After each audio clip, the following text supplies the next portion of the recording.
Thanks, Phil. Let's start by talking about those changes to the CDC. The director unveiled them Wednesday to staff. She says they are designed to make the health agency more nimble and respond faster to virus outbreaks. The changes include staffing moves and steps that will speed up the release of new data. I want to bring in WISH TV medical expert and former Surgeon General Dr. Jerome Adams. Dr. Adams, you were in the Trump administration health team during the COVID response. I want to get your take on the changes to the CDC. Why haven't these happened already?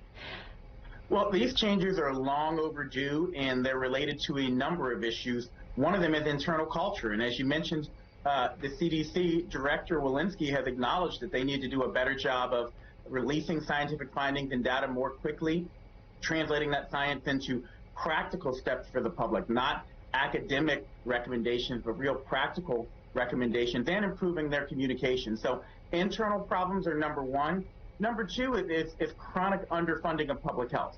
And so we know we need more staffing at the CDC. We need different types of staff. They are people who really understand communication, as we mentioned earlier. And then finally, we know that there's always influence from the White House. This was true in both administrations. We need to get the politics out of the CDC so that really they can do their job, and that's to be the trusted scientific source for the public. Well, Dr. Adams, when can we expect the overhaul to be completed, and will it be enough to restore the public's trust in the agency? Well, I'll take those in reverse. Number one, I hope that it will help restore trust in the agency. We know that companies all the time go through ups and downs. They have major crises, and that trust can be restored. But as I mentioned earlier, this doesn't just depend on the CDC and Director Walensky. It depends on Congress. It depends on funding being allocated for them to do it. And I would also say that I don't expect any big changes, quite frankly, before the midterm elections. I expect it to be more politicized. And so I would tell people that this is a good first step, but we shouldn't hold our breath for big changes in the near future, other than, again, hopefully some better communication from the CDC.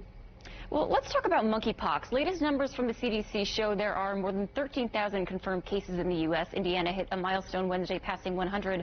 Why is this so important to get the vaccine out now? Monkeypox isn't considered a life-threatening virus, correct?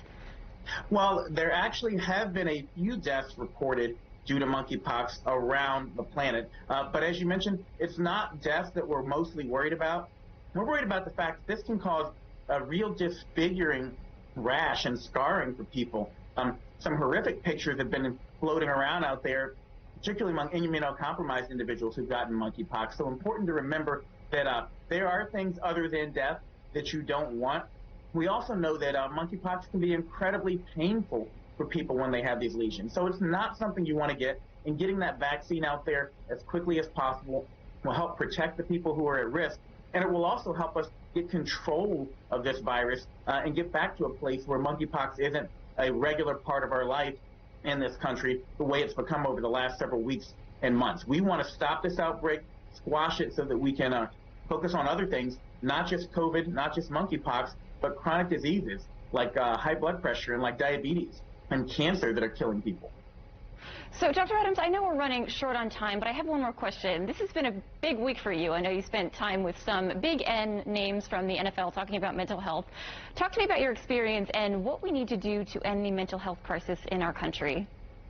Well, we truly do have a mental health crisis in this country. We know that children between the ages of 10 up to 24 saw a tremendous increase in suicide attempts. It's the #1 cause of death for that age group. And I'm partnering with the Pro Football Hall of Fame, Hall of Famers like Steve Atwater, like Charles Haley, to help lower the stigma around mental health. You wouldn't feel ashamed to tell someone that you hurt your ankle and that you need physical therapy.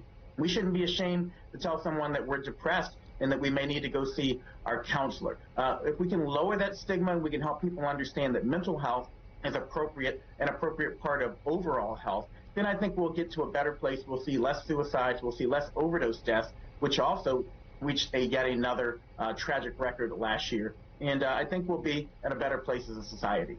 Well, Dr. Adams, always a pleasure. Thank you. Thank you, Dr. Gillis.